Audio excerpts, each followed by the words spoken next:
COMESA region has a geographic coverage of 13 million square kilometers and is inhabited by more than 400 million people.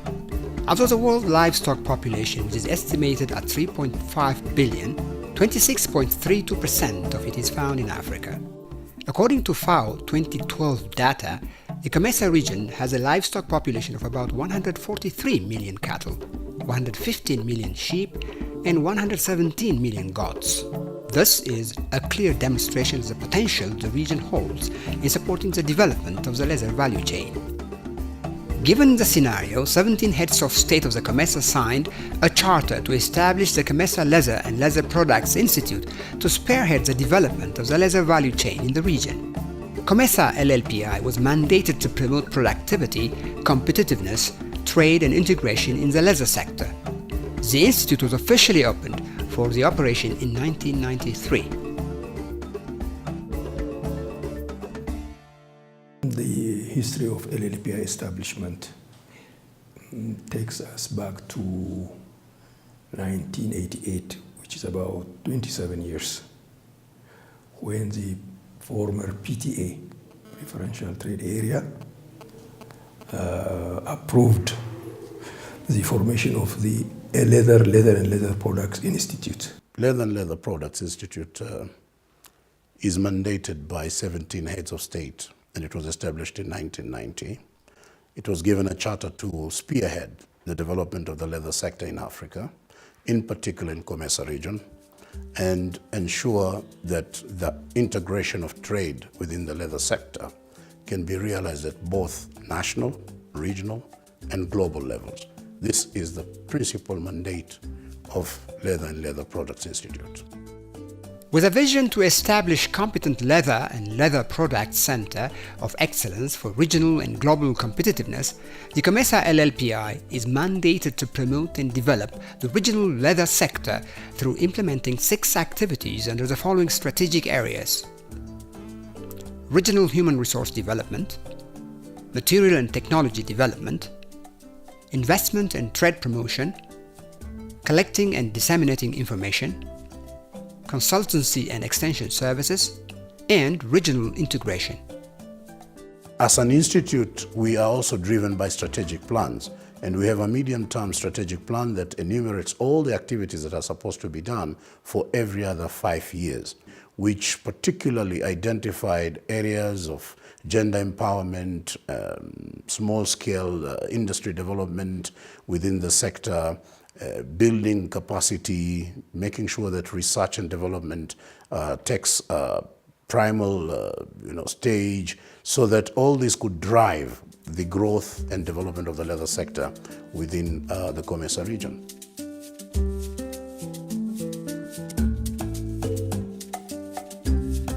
Regional human resource development focuses on promoting cooperation among the LLPI member states in training personnel in the leather sector at various levels of the value chain. The trainings are targeted at tannery supervisors, production managers, designers, chemists, artisans, and SMEs. Training, of course, varies. LLPI gives trainings to livestock herders, livestock keepers, in the form of awareness creation workshop. We give training to small and medium enterprises, artisans, in the form of training. We have also empowered our small scale industries so that they can be able to meet the demand, which is very huge in Africa. We're talking about over 800 million pairs, and we can only supply 160 million pairs in Africa.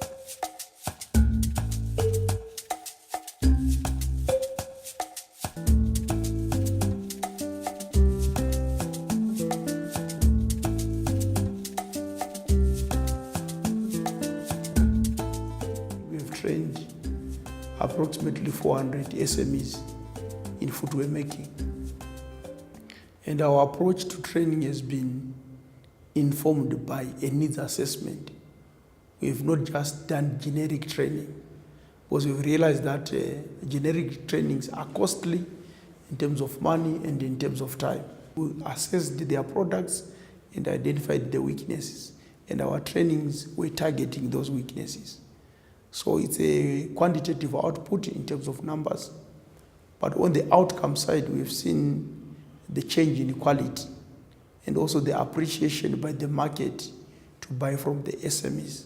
I think the coming in of COMESA LLPI in collaborations with the SMEs in Zimbabwe, I think it has actually helped a lot, because we've actually seen the growth of a cluster that we have actually developed in Bulawayo. It has got about 50 members in which we are doing contributions towards the cluster. And that initiative was actually brought in by COMESA LLPI. So for us, we are grateful that COMESA LLPI came in, and it's actually helping us with the cluster initiative. Also, curriculums are developed for vocational education institutions in member countries for 3 countries. Level 1 to 3 curriculum and diploma curriculum were developed. A manual was also prepared for use by member countries to improve the leather sector.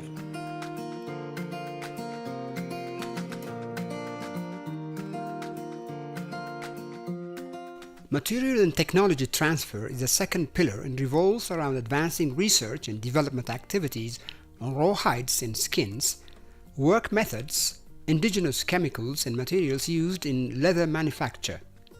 This program area also focuses on testing, calculation and development of local raw materials such as tanning chemicals.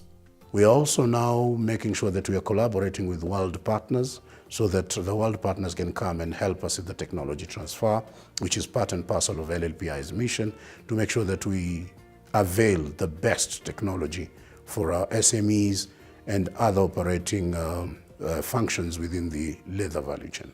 We facilitate, organize visits of enterprises to advanced institutions and enterprises to learn and see what is going on there.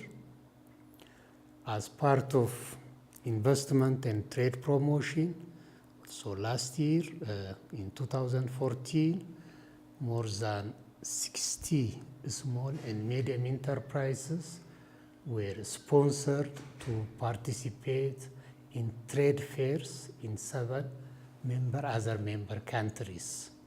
COMESA LLPI co-organizes, sponsors, and participates in regional trade fairs to enhance the intra-regional trade.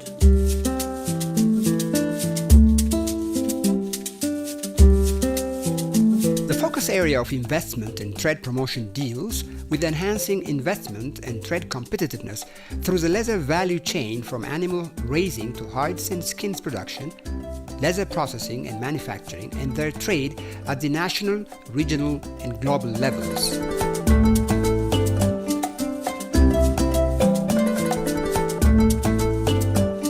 Collecting and disseminating information on value addition activities, the fourth pillar of LLPI aims at collecting and disseminating pertinent information on leather and leather products in the COMESA sub-region. The areas of information mainly focuses on technology transfer as well as on new leather and leather products design and development. Information collection and dissemination is one of the mandates of COMESA LLPI. Toward this, we use different instruments to disseminate and information related to leather and leather products, production, marketing, and standardization. For the last 2.5 years, we have been collaborating with LLPI in terms of leather development, and that collaboration has brought several positive things in our sector. One, our private sector has been able to interact with other private sector players in the region, and that way they have been able to run what the other people are doing. They have also been able to know where they can source their own raw materials Where can they can come to Ethiopia and get finished leather? They can make shoes and probably sell them to Burundi, because at least we are sharing information. We know where the material is and where the market is. So the collaboration with the LLPI has been very positive. To be very frank, for my personal business, knowing more about the potential capacities of different countries, the production, the products, and the opportunities had opened my eyes a lot about trying to go into business with a lot of regional countries. This is on my personal experience, and I think really it helped me a lot of thinking seriously of expanding my business outside of my country.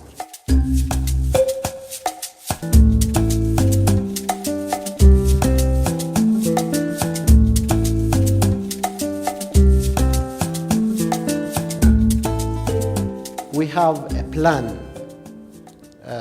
to introduce and to develop an online learning management system so that to avoid or to minimize the geographical limitations or the geographic barriers of learning within the region and even globally.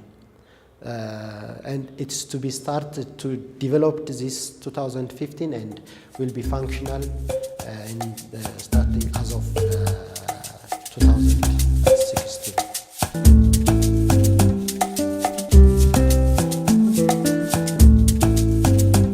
Strengthening the institutional capacity of LLPI through the provision of consultancy and extension services in the COMESA sub-region is the fifth pillar or program area of LLPI.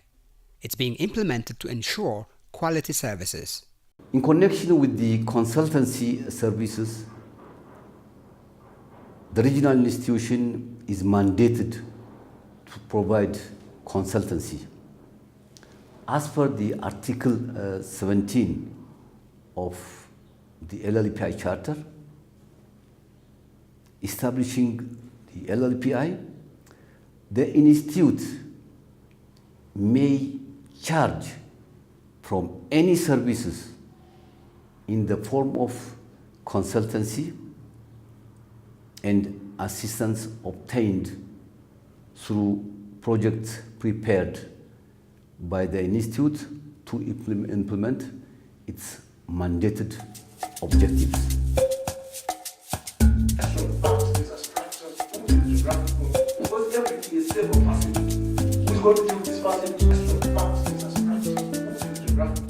Beyond the training, the Leather and Leather Products Institute also supported the Mali government at our request to come up with a strategy for the leather sector. We are going to launch that strategy probably sometime in February after government has approved in terms of the dates and timing of that particular launch. So that's where we stand as a leather sector. As consultancy and extension service, last year we have made memorandum of understanding with globally renowned institutions in the leather sector research and development. This will enhance the capacity of the institute to provide consultancy and extension service. We did baseline survey study in 5 member state countries to assess the current situation of the sector and develop intervention activities that are geared towards the gaps that are identified. We know that we cannot do development without partners. So we have identified the best premier institutions in the world to work with. And I'm happy to say that in 2015, one of the achievements is that we have a working MOU with most of the best premier institutions in the world. Central Leather Research Institute is one from India.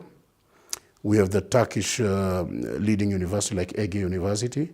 We have also said, instead of looking at the best in the world, we also look at the best in the region.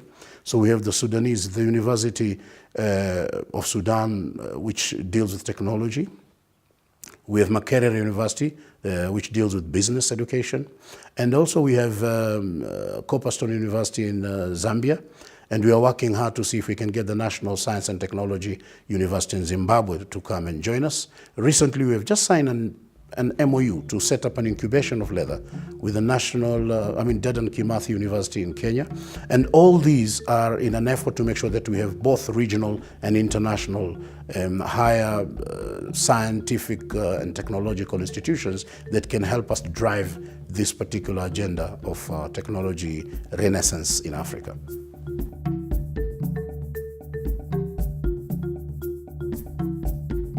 Aiming at regional integration, however, remains the most crucial pillar of LLPI.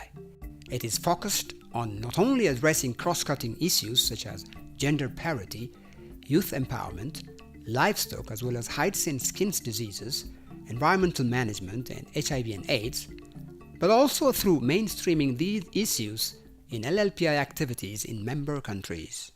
So these are some of the tools that LLPI is utilizing to its very, very success. And we have milestones that we have set, and some of them to date are issues like harmonizing the curriculum development of our training institutions in Africa. We have also empowered our small scale industries so that they can be able to meet the demand, which is very huge in Africa. We're talking about over 800 million pairs, and we can only supply 160 million pairs in Africa. So for us to make sure that our SMEs can actually close the gap, we need to build their capacities, which we are doing. I think over the past 2 years, the operations of LLPI have been transformed with respect to its relationship with member countries and the stakeholders in the leather value chain. I would say that our relationship is now better than it was before. And this is mainly because of the kind of activities that we have implemented. First and foremost, the formulation of strategies have brought LLPI closer to member countries and also the stakeholders. Because what we have seen is that in most member countries, they've been lacking the focus and also the collaboration aspect. The way we formulate our strategies through a participatory process has assisted stakeholders in these countries to realize the importance of working together. So in all the countries that we've worked, which I think are numbering 9 now in terms of strategies, they've realized the importance of working together. And the moment we intervene, we formulate a strategy, there's been a significant shift in approach with the government officials, private sector, big enterprises and small enterprises, realizing the importance of working together. In my view, it's a qualitative but a very important achievement.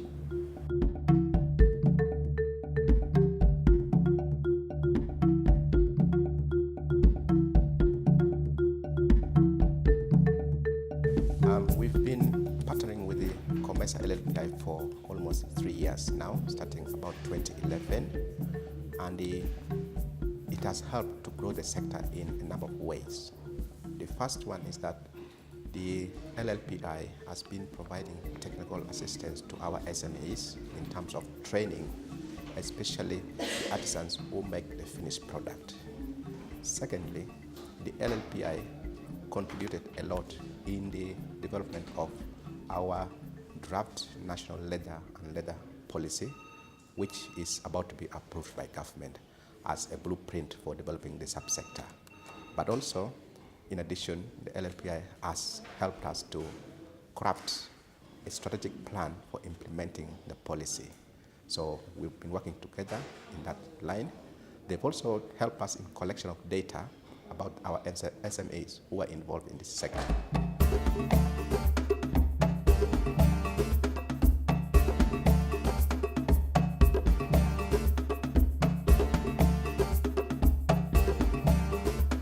The leather value chain comprises of 4 main segments.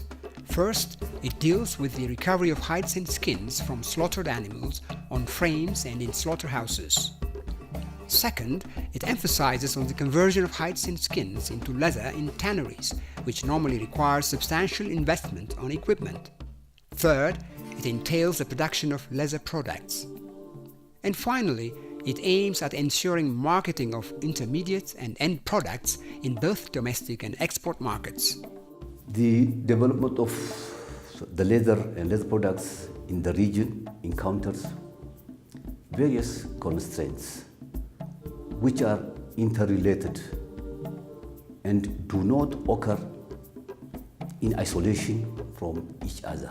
The main challenge in the region is low value addition, as the region contributes only 1% to the global trade in value addition, despite having a significant amount of livestock. This is chiefly caused by the following factors. The first constraint is related to hides and skins production, including lack of system skills, poor husbandry practices, low recovery of hides and skins, thus low quality, and lack of grading and pricing system. The second core constraint, which is related to leather processing and production, is caused by lack of management skills, poor considerations of environmental problems, insufficient diversification and specialization, and non-consideration of value additions resulting in poor quality of finished leather. The third constraint revolves around leather products and is chiefly caused by lack of skilled manpower and labor management, inadequate costing and pricing, lack of access to fashion trends, low market competitiveness, which resulted in poor market penetration. The fourth constraint deals with the overall chain, which constitutes factors such as weak, poor market information, weak services, and poor negotiation power, thus weak image. This constraint is also related to lack of trained technicians and support staff, inadequate supportive equipment and facilities. This becomes particularly critical to LLPI since it's the major coordinating body for the regional development of the leather industry. It is in view of these backgrounds that the medium-term strategic action plan has been initiated since 2010 and being implemented to address the above-listed challenges affecting the leather industry in the COMESA region.